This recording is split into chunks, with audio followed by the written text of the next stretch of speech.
veľmi rád, že tradícia, ktorá bola založená pred 10 rokmi, pretože dnes prebieha už 10. ročník tejto súťaže, napriek zhoršujúcim sa ekonomickým podmienkam pretrváva a nielen z našej strany, ale najmä zo strany súťažiacich je stále väčší a väčší záujem. Na tomto ročníku sa zišlo rekordné množstvo až 164 strelcov, ktorí vo väčšej miere okrem koníčka aj ich prácou, pretože sa jedná o profesionálov z ozbrojených síl a ozbrojených zložiek, ktorí svoje majstrovstvo nielen v tej profesionálnej rovine, ale aj v takejto priateľsko-súťažnej dokážu presadzovať. Som veľmi rád, že sa tu rok čo rok schádza taká partia zanetených ľudí, ktorí chcú strieľať nielen v rozsahu svojej práce, ale aj v rozsahu tej športovej činnosti. Je to aj určitá spoločenská udalosť pre nás, aj pre strieľajúcich. A som veľmi hrdý na to, že Centrum výcviku má na takúto príležitosť ideálne podmienky, že vieme ponúknuť skutočne špičkové zariadenia pre streľbu, pre vytvorenie jednotlivých zložitých streleckých situácií, ktoré sú či jednotlivcami alebo v rámci dvojice riešené.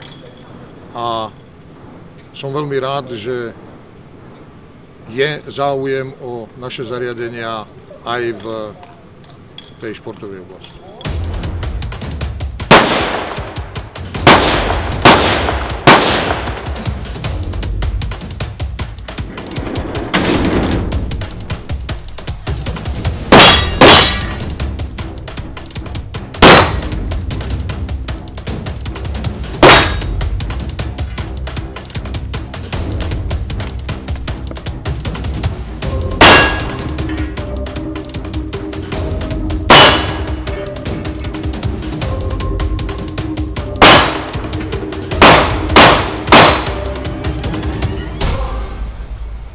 Takže 10. ročník bojovej streľby o pohár riaditeľa Centra výcviku Lešť dáva znova možnosť strelcom ukázať vlastne, ako sú na to pripravení. Dáva možnosť ukázať ako takú armádu v rámci toho, ako je pripravená z krátkej guľovej zbrane. Dáva možnosť porovnať ozbrojené sily so zložkami ministerstva vnútra a v neposlednom rade súťaž dáva možnosť porovnať sa v rámci ozbrojených zložiek a civilnej športovej špičky. Takže konkrétne parkour, na ktorom sa nachádzame, má názov Nepriateľská budova a preverí strelca nielen po stránke technickej, ale aj po stránke fyzickej.